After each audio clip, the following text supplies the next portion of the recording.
Mengucapkan Bismillahirrahmanirrahim. Upacara peringatan Hari Kesaktian Pancasila tahun 2023. Hari ini tanggal 1 Oktober 2023 dimulai. Lapor upacara Hari Kesaktian Pancasila Minggu 1 Oktober 2023. Siap, dimulai. Tunjukkan. Inspektur upacara memasuki lapangan upacara. Para inspektur upacara terbang! Right!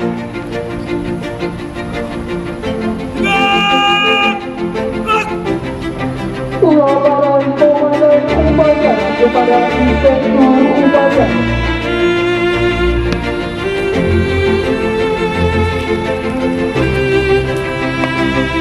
Lapor upacara Hari Kesaktian Pancasila